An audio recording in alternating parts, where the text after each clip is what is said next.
Hi again, this is Jason Simon, SVP over at the Epsilon Travel and Hospitality Practice, back with another edition of our Epsilon from Home LinkedIn and video series. I'm here with my normal co-host, Bob Brown. Hey, Bob. Hey, Jason. Thanks for calling me normal. How you doing out there in Colorado? Loving the sunshine in the mountains. As you can see, I'm sitting in the middle of them right now. Yeah, exactly. It's not a background screen, I'm sure. And Rob Cosentino in Bethesda, Maryland, I believe. Hey, Rob, how you doing? I'm doing well. That was like the nicest compliment you've ever given me, so I'm going to run with that. The check cleared, so we're good. Yeah, there you go. Not a problem. Venmo, really. We're gonna change it up a little bit today. We actually have a guest with us today. We've got, some of us have gotten to know Devin really well over the last several years, and have had an opportunity to understand just how insightful and smart he is in our space. So I wanted to welcome to Epsilon from Home. Sorry to do this to you, Devin, but Devin Sung, who is the VP of Personalization and Orchestration over at Marriott. Welcome to our circus. Thank you for having me. Appreciate it. And I'll come every week if you load on that type of compliment. Again, Rob's check cleared. So. Yeah. So I gotta say real quick, we've worked with Devin for a lot of years now, right? And I sort of say as a consultant, right? Like good clients you have to educate, great clients you solution with, and some of my favorite times up at Marriott HQ is actually like in Devin's office when we're at the whiteboard and we're sort of like solutioning in real time. So it's been an honor to work with him, and I'm excited that he's joined the program this week. And he can drive a hot lap in a BMW M5 like nobody's business. Yes, he had the record that day. Got to burn off the stress somewhere. 100%, 100%. So I know that you've had a chance to watch some of the previous conversations that we've had, and you kind of seen thematically that what we've been talking about is this idea of like sort of looking at your marketing environment, maybe making some decisions about things that may or may not be working right now. And then we spoke a little bit last week about building trust with your client base in this sort of goofy time.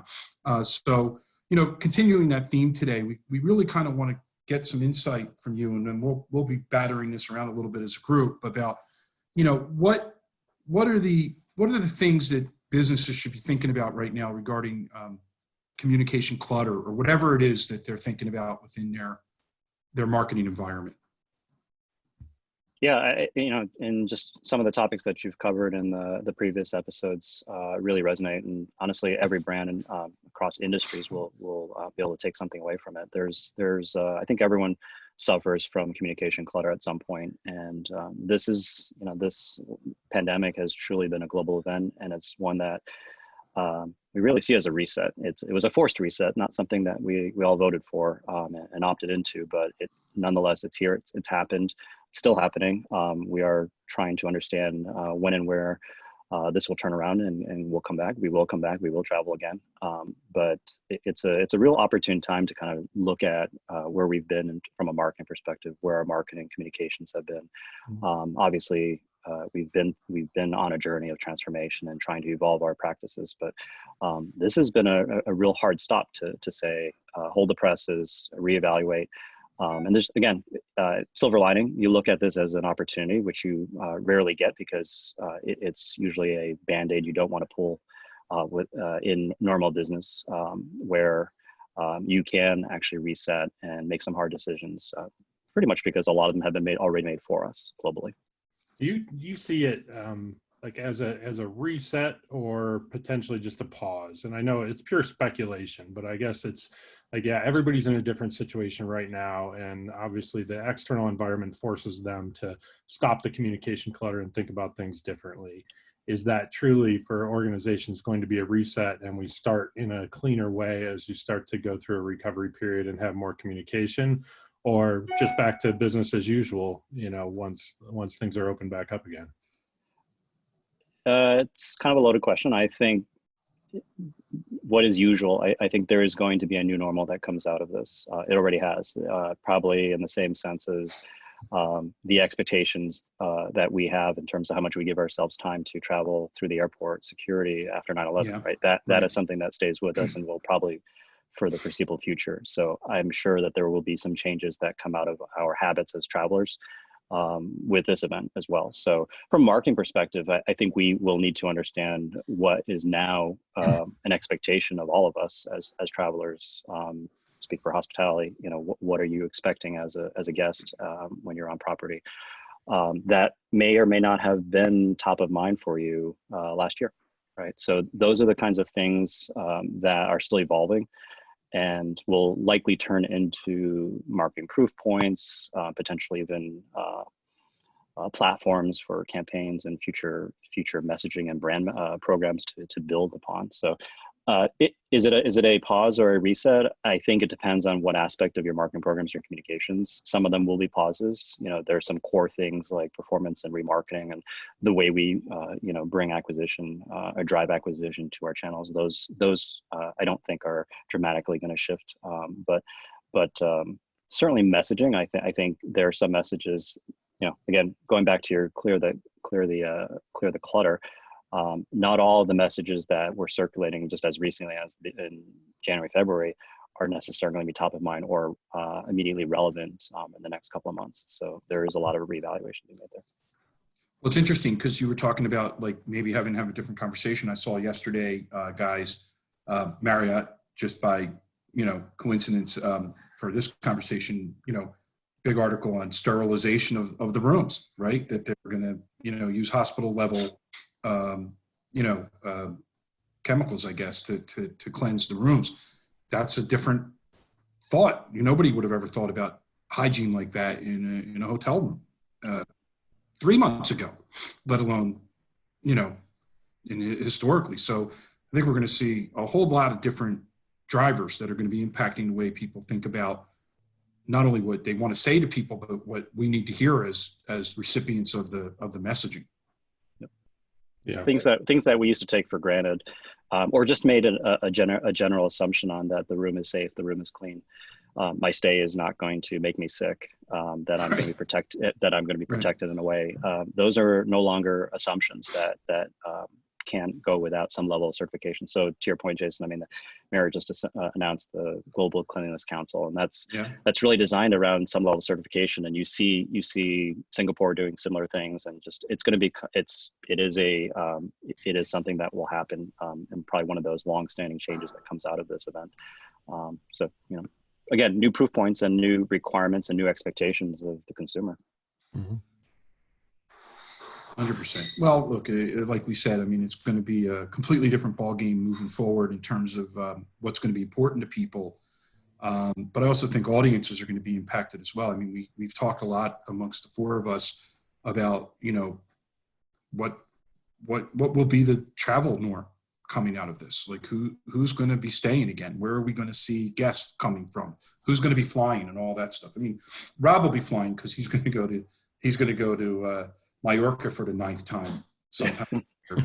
Yeah, but it's on a private G5 jet, right? So there's really, I'm not too worried. But I think, Jason, to your point, it's interesting, right? So we talked about this notion of sort of like the hard reset. We talked about decluttering. I think, I'm sort of curious, both Devin and Bob, right? So we talked a little bit last time about there's almost too much data, right? With enough data, you can rationalize all of your marketing activities up and down the value chain, so to speak. I mean, do you guys see an opportunity to do something different from a performance standpoint with the marketing out there and sort of using this as a real catalyst to think very differently about those activities? I think anytime there's a fundamental change in the business dynamics, leveraging data for marketing becomes that much more important. And, it's that starting with that basic understanding of who your customers are. And I think as we start to recover and things open up again, who are the first adopters? Where is that business coming from? Is it, business travel, leisure travel? What segments of customers? And the faster that organizations can understand who their customers are, the better they're going to be able to form a plan around communication with them. And I think, it's going to be an interesting competitive dynamic as those first signals start to come up. Everybody's going, oh, this guy's ready to travel. Let's all just pound the heck out of them with communication. And we're sort of back to communication clutter in a new environment. And the key will be, how do you avoid that with identifying those people? Well, it's a good point, Bob, right? Because it's not just, it's not just every sort of competitive brand's going to sort of pound people with communications. It's every brand within an entity, right? So it's everybody. The first hand raisers are, everyone's got the same first set of hand raisers, right? So Yeah. even in sort of a multi-brand environment, like what's the best way to avoid having every single brand go after that very first traveler? Yeah, I'd love to hear. I would say from my perspective, working on a couple of multi-brand companies in the past, there's the opportunity where the individual brand needs to speak up, and there's the opportunity where it needs to come from a consolidated point of view. And my opinion, anyway, at this time is it's more of that parent brand or umbrella brand that people need to hear from in recovery. And I think, it's more efficient to do it that way too, as you're in this unique environment. But Devin, what do you think? That's kind of the always challenge for kind of multi-brand organizations, just with, whether we lead with Marriott as the umbrella brand. We've obviously pivoted around Marriott Bonvoy and the loyalty program, and using that as a common thread across our 30 some brands. So that's it, but I think the dynamics are going to change dramatically, right? Those early adopters, what are they going to be looking for?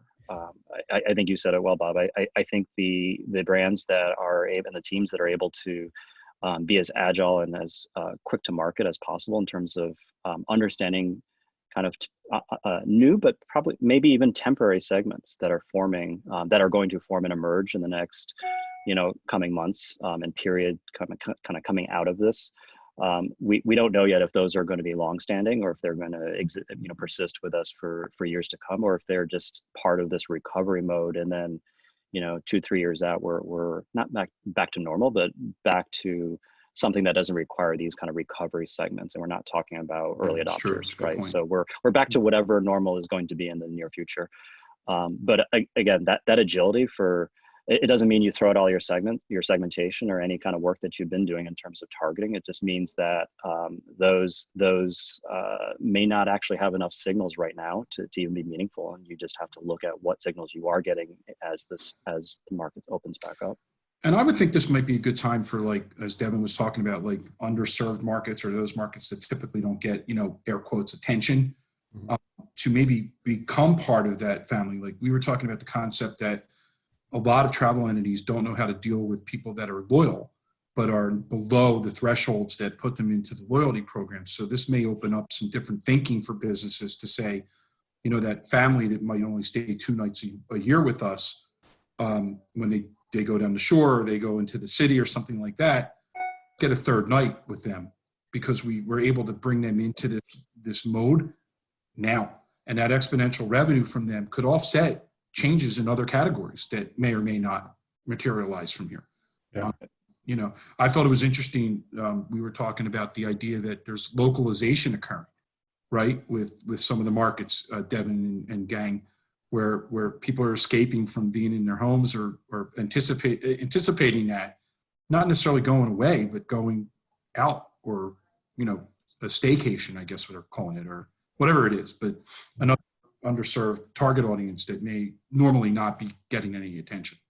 Well, it's interesting. It's sort of like, to your point, Jason, like this places even more pressure on identifying customers who are valuable in the moment, right? And then not just valuable within your brand, but valuable across your brand and competitive brands, right? Because all the preconceived notions have changed because sort of like customer travel habits have fundamentally changed, especially for this year. So the ability to sort of identify people who are truly valuable in the moment versus what they may have looked like value-wise, I think is going to be really critical to making sure that you invest in the right customers when they do start traveling again. And one of the places that could happen is the airline business, right? Because you can see certain airlines, that might only fly in the continental U.S. and maybe some of the U.S. territories being seen as a safer bet for people, even on domestic travel they normally wouldn't have had, than international carriers who may be seen as less safe for what it's worth. I mean, we're putting it out here. I mean, these are the types of things, back to Devin's point earlier, that people are going to be thinking about now as they consider their travel options. How do I?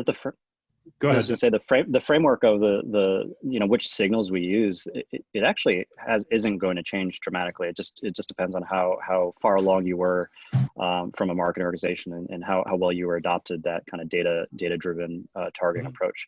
So we've always wrestled with when do you use a real time signal when someone is literally initiating travel intent versus taking kind of CRM data and looking at what a traveler has done over the last 2-3 years, right? And it's that blend of how much of past performance is going to drive the next best message for that person, for that traveler. I think it's just in this case, when there's recovery mode, at least in the near term, those immediate real-time signals are probably going to absolutely bubble to the top and say, we probably can't even rely heavily on what you did 2 years ago or what you did last year, because at least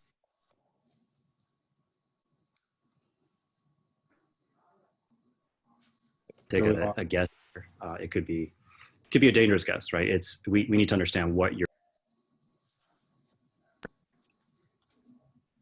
Like the lip readers may have caught all of that, but we lost your audio for a second there, Devin. Yeah. But I think that's a risk of our programming and technology capabilities, Bob. That's right. Yeah, That's it's all from right. home, not from a studio. Right. So, no, it has me thinking too. I think what I'm hearing from you, Devin, is a bit of like, yeah, this is we're talking about recovery and we're talking about this unique time, but it's a continuation of the things that organizations were already working on or were likely working on in the past and will work on once we're back to whatever the new normal is too. But for me it raises the question of I guess the capabilities. And I don't know, Rob, Jason, from an Epsilon perspective, do you think about like what are if I'm sitting at a travel organization right now and thinking about capabilities that I should have in place to best be prepared for recovery, to best capture market share at a time when travel is happening again, what areas should I be looking at?